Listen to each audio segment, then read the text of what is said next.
Takbir. Jazakallah khair, brothers and sisters, for your patient and progressive kind of approach to this huge gathering that is collected here.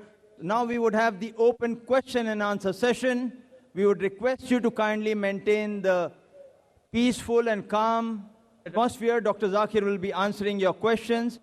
We would like everyone to know there's an estimated more than 100,000 people collected here. I think more than 75% are Muslims. Are they peaceful or not? Are they disciplined or not? You pick up one or two people as terrorists, you cannot present them as examples. This is an example for the people of India, for the people of the world watching on Peace TV. See, we are so well disciplined. And we can analyze our topics and debate our topics critically, realistically, and we also have open question and answer forums as now. We start with the open question and answer session in which you are welcome to ask any question on the topic, is peace or is Islam the solution for humanity? We have 3 microphones arranged on the grounds, one next to the stage on my left, and one on my left in the rear section for the brothers, and we have 1 microphone in the rear section arranged for the sisters. The ladies can put forward the question from that microphone. Your question has to be on the topic. It must be brief and to the point. This is question time for you, not a lecture time. Please note. You may ask only 1 question at a time and then go back at the queue and await your second chance. As Dr. Zakir had just mentioned, we will allow non-Muslims first preference. They would have preference over Muslim brothers to put forward their question, and they can move ahead in the queue. The volunteers would help you to come in the front ahead of the Muslim brothers or sisters and put forward your question. I would request our non-Muslim brothers and sisters, feel free, feel safe. We are your brothers and sisters in analyzing this topic. We are your protectors. We are your custodians for this lecture in a very peaceful manner. May we have the first question from the ladies section. The sisters will give them a first chance. And you may kindly state your name and profession before putting forward your question so that Dr. Zakir can give a more appropriate and relevant response. Yes, sister. I'm Mrs. Bhavna Ansari. So kindly please bear with me and please excuse me humbly and peacefully. I have been born in a Jain society, living in a Hindu society, educated in a pure convent, and married a Muslim. I have married as per the Indian Marriage Act. And I'm staunchly, eagerly waiting to accept Islam as my wholehearted religion. But please, my brothers and sisters, what you preached, what you said about Islam, I'm very thankful to you for enlightening me. I am really reborn today, but what you preach and what you say and what is in Islam, excuse me, I don't find people practicing that wholeheartedly. They are not attracting me. Can you please give me a solution? Because when you speak of fundamentalism in Islam, it is positive. When you speak of intolerance, it's positive. But in practice, I don't find. So can you please guide me? Sister asked a very good question. First of all, I'd like to congratulate her and I welcome her. And as she said, she's reborn. The right word in Islam is revert. Because according to our beloved Prophet Muhammad Sallallahu Alaihi Wasallam, every child is born in Din al-Fitr, is born as a Muslim. Muslim means a person who submits his will to Almighty God. Every human being, initially, when he's born, he submits his will to Almighty God. Later on, the Prophet said that he's influenced by the parents, by the elders, by the teachers. Then he may become a fire worshipper, may go on the wrong track. So therefore, when a person comes back to the original faith, to Din al-Fitr, the right word is not convert, not reborn, it is revert. So sister, I welcome you back to this faith of peace and submitting your will to Almighty God. As far as question is concerned, that you have heard the lectures and you agree with the points, you have read about Islam, but your one objection is that Muslims, or most of the Muslims according to you, they are not following the teachings. What is the solution? Sister, I do agree with you. I do agree with you that many don't follow, but according to statistics, the religion, which is the maximum followed, I'm not talking in numbers. If you count the heads, those who profess a religion, number one would be Christianity, somewhere close to 2 billion. Islam, 1.3 billion to 1.4 billion. But the percentage which practices and follows the religion, maximum is Islam, number one. Maximum. But yet, I do agree with you that in terms of numbers, because 1.3 billion followers, even if it be a small percentage, the numbers will run in millions of Muslims don't follow the religion. Therefore, sister, to understand Islam, don't look at Muslims, please.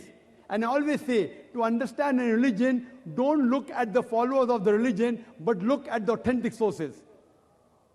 Please don't look at me. Don't look at the Muslims around you. And I gave you the example of the car and the driver. If you want to know how good the car is, and if a person who does not know how to drive sits behind the steering wheel and he has an accident, he bangs up the car, who will you blame, the car or the driver? You'll blame the driver. So please don't understand Islam by looking at the Muslims. That's the reason we are giving these lectures for both Muslims and non-Muslims alike. Those Muslims who have shortcomings, we are trying to get them closer to the truth. Because they may be namesake Muslims, we are trying to make them practicing Muslim. At the same time, we are delivering the message of Islam to the non-Muslims also, so that you understand this religion. And though you were born in a Jain family, and you had non-Muslim around you, you're married to a Muslim, but today, maybe after hearing the lecture, and after learning about Islam, you have come back to the faith. And as you said that previously, maybe only for the sake of name, you may have adopted the surname Ansari, but today, you have come back to this true faith. And we congratulate you, sister. And please, sister, if you want to look at a Muslim, to understand Islam, the best example is the last and final messenger, Prophet Muhammad, peace be upon him. This book, the Quran, and the sayings of the Prophet have the solution for the problems of humanity. Don't look at the Muslims. Some Muslims may be close to Islam, some may be far away from Islam. So look at the main source. Understand it, follow it. Inshallah, you'll get peace in this world as well as the hereafter. Inshallah. Thank you very much. Thank you, sister, for your question. Yes, brother. My name is Abhishek. When I was 14, I ran from my home, fighting my family. A man from Saudi take me to Kerala. He teach me Islam. 2 years before, I accepted Islam. Now also I am accepting in Islam in front of all. Ashhadu an la ilaha illallah, ashhadu anna Muhammadan abduhu wa rasuluh.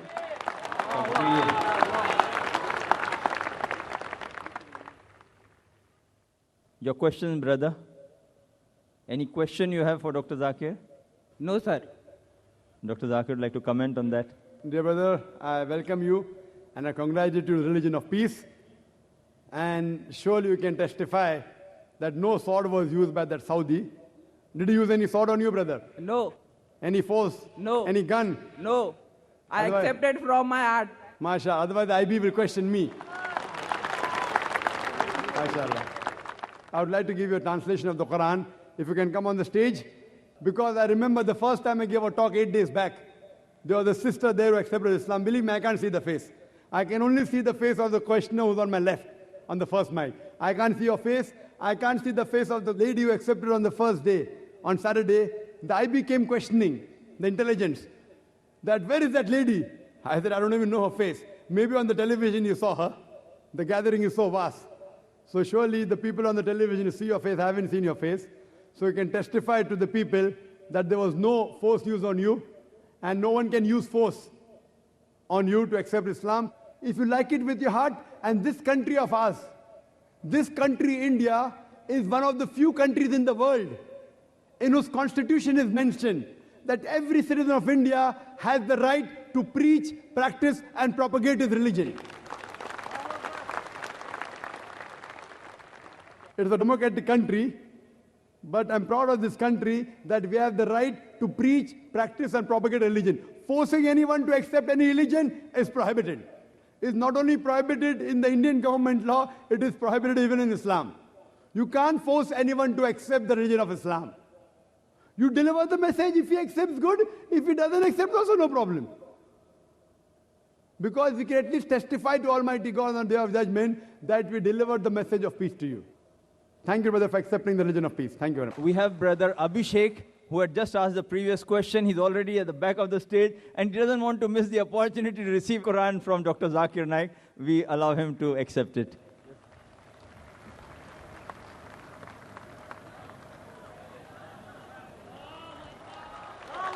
Takbir. The brother came at the back of the stage and he was requesting the volunteers, I would like to receive. Alhamdulillah, we said we accepted. Yes, brother, the next question. Zakir भाई, मैं हिंदी में question करेगा. ये जो इधर बहुत मुस्लिम भाई और बहन है, तो उनका फीलिंग्स हर्ट होएगा, तो मैं माफ़ी चाह. मेरा नाम है महेश मेहता और मैं बिजनेसमैन हूँ. ये जो कुरान है वो खुदा की भेजी हुई किताब नहीं है. क्यों? क्योंकि ये जो तौरेत, जबूर, इंजिल जो भेजा, तौरेत मूसा अलैहिस्सलाम को भेजा, जबूर दाऊद अलैहिस्सलाम को भेजा, और ईसा अलैहिस्सलाम को तो इंजिल दिया. तो ये अभी जो प्रेजेंट फॉर्म में नहीं है तीनों किताब. ये लोग ने गड़बड़ कर दिया, ऐसा बोलते हैं मुस्लिम जो भी आप लोग. दूसरा बात ये भी है कि जो कुरान में पीपल ऑफ द बुक कई बार कहते हैं यहूदी लोग और ईसाई लोग को. तो जो अपना अल्लाह रहेगा तो खुद अपना मैसेज देगा, जैसा कृष्णा भगवत गीता में बोलता है ये करो ये नहीं करो. तो ये किताब कोई आदमी ने लिखा है, और जो 25 जो प्रॉफिट्स हैं जो बाइबल में है पूरे, वो सब वही कुरान में है. तो ये क्या है, ये जो अभी जो इतना बड़ा अल्लाह है जो पूरा यूनिवर्स उसने बनाया है, तो ये बात नहीं बोलेगा कि ये यहूदी लोग, ये ईसाई लोग, मतलब यहूदी ईसाई लोग को भी वो जानता था. ये आदमी का ही काम है मेरे हिसाब से, ऐसा मुझे लगता है. And I want to ask other question also. 1 minute. You know, I travel to so Let him many. answer the first question, okay, then we will allow you a second Okay, one, okay. brother. The brother asked the question. He says, and I know Mahesh Bhai, he's been coming to IRF since 1991. Ah. And he takes more video cassettes from IRF even than the Muslims. So his list in IRF, taking maximum number of video cassettes, literature, etc. Mahesh Bhai asked the question that as the earlier scriptures, as the Quran says, Torah, Zabur, Injil, revealed to Moses, David, Jesus Christ, peace be upon them, that the Muslims say it has changed. So in the Quran, when the Quran speaks about the Jews, that, oh, people of the book, Jews and Christians. So when it speaks about in such a way, so isn't the Quran also written by the human beings? Correct? Your argument is that how does it speak about the Jews and Christians? Brother, if you had come for my earlier talk, is the Quran God's word? Were you there for the talk? No, I was not. That talk dealt with this topic in detail. I don't intend repeating the full talk. And it dealt in detail that how people allege Prophet Muhammad wrote it, being a human being, for what reason, for power, for gain, etc. I know 2 hours lecture, which I can't repeat. But coming to your main question, that because it says that, oh, people of the book, it's telling, so that means it indicates written by a human being. Brother, if you analyze in the Quran, as you rightly said, that there are 25 messengers mentioned by name. And most of the messengers mentioned of Almighty God, they are Jewish. And if you see these names also mentioned in the Bible, about more than 1/3 of the Quran is addressed to the Jews. Why? Giving examples that Almighty God did favors to the people of Israel. Ya Bani Israel. Don't you know the favors we did unto you, but you did so and so thing. So these are examples given in the Quran by Almighty God, that there were prophets who came earlier to these people. Some people rejected the prophet, some people accepted the prophet. So when it is giving an example, it says, Kul, ya ahlal kitab, say, O people of the book, ta'alaw ila kalmatin sawa bayna bainakum, come to common terms as been assigned you. So the Quran is telling us Muslims that you have to speak to the people of the book. People of the book means people of the revelation. Indicating in this Quran specifically, when the word people of the book is used, it is referring to Yahud and Nasara, to the Jews and the Christians. So Allah is telling the Muslims to talk to the Ahl Kitab. Allah also says, Ya Ahl Kitab, O people of the book. So that means Quran is addressing not only to the Muslims or to the Arabs, but to the Ahl Kitab also.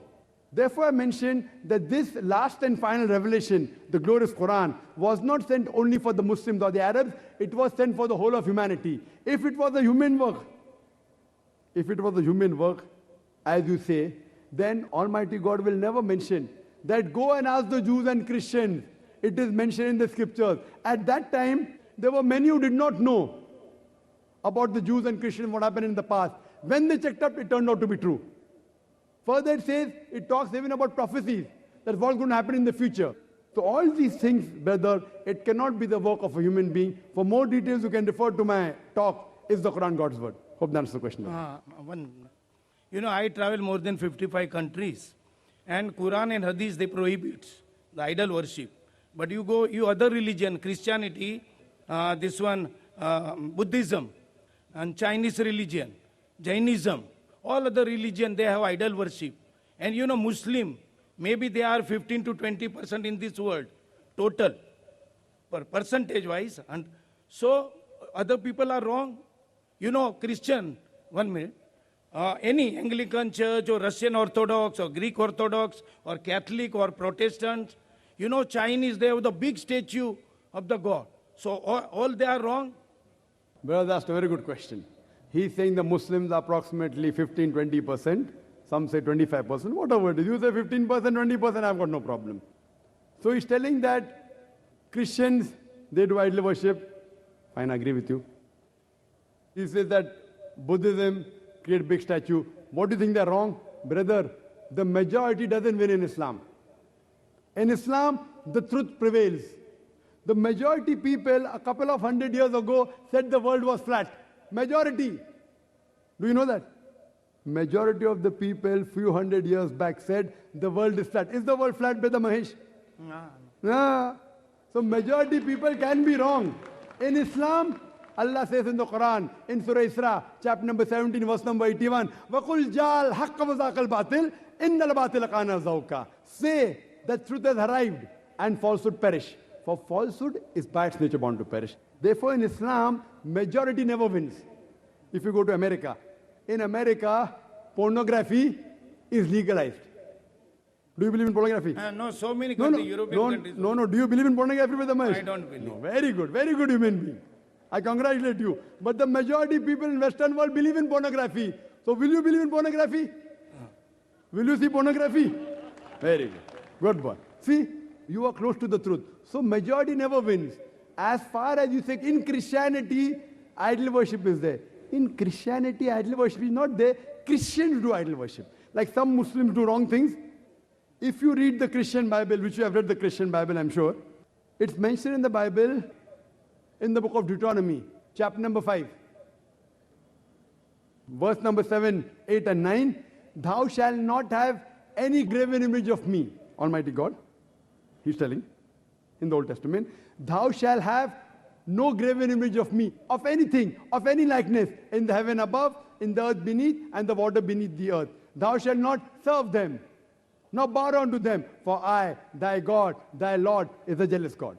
Same message repeated in the book of Exodus, chapter number 20, verse number 3 to 5, that thou shalt have no graven image of me, of anything, of any likeness, in the heaven above, in the earth beneath, in the water beneath the earth. Thou shalt not bow down to them, nor serve them, for I, thy God, thy Lord, is a jealous God. So according to the Old Testament, idol worship is prohibited.